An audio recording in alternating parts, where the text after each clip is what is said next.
ओम शांति। एक बार की बात है, एक बहुत ही पराक्रमी और शूरवीर राजा था। उसने 10 दिशाओं में अपना साम्राज्य फैलाया हुआ था। एक बार वो किसी तपस्वी के मुख पर भगवान के प्रेम से उठने वाले सुकून को देख लेता है, तो उसे सडनली रियलाइज़ होता है कि उसने अपने ज़िंदगी के अमूल्य वर्ष बहुत ही व्यर्थ की बातों में गंवा दिए थे।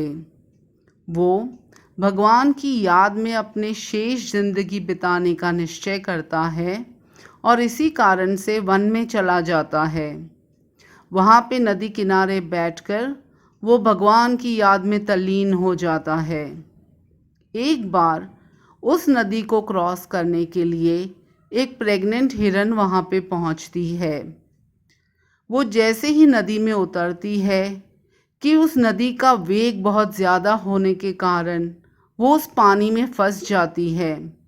उसे असह्य पीड़ा और वेदना होती है और वो चीखने चिल्लाने लगती है।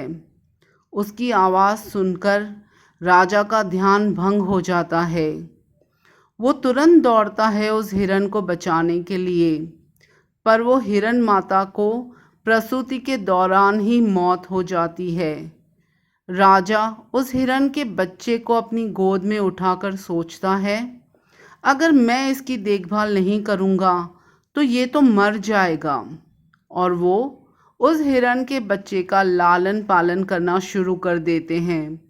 वो उस हिरन के बच्चे के संग में रहने लगते हैं और भगवान को भूल जाते हैं, अपने उद्देश्य को भूल जाते हैं।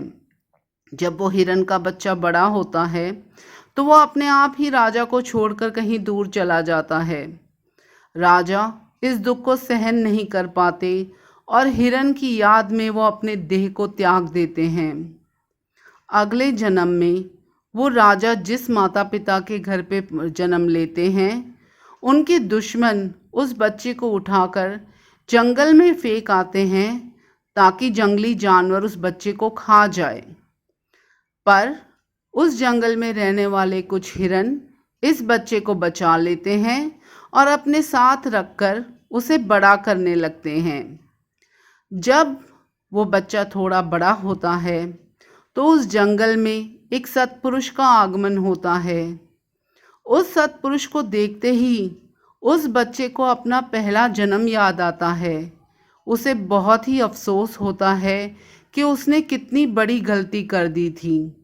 वो जैसे ही सोचता है कि अब वो सिर्फ भगवान की याद में ही अपने दिन को बिताएगा कि उसके प्राण पखेरु उड़ जाते हैं। अब उस राजा को तीसरा जन्म लेना पड़ता है। इस बार उसके माता पिता बहुत ही सात्विक थे और इसीलिए जन्म से ही उसमें भी भगवान की याद में रहने की आदत पड़ गई थी। उसको 3 जन्म लेने पड़े क्योंकि उसको संग दोष लग गया था।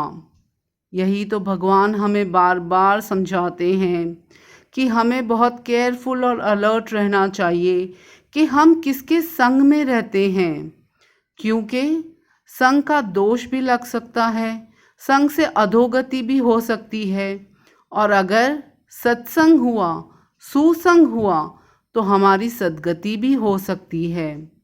भगवान हमें समझाते हैं, जैसा संग वैसा ही रंग।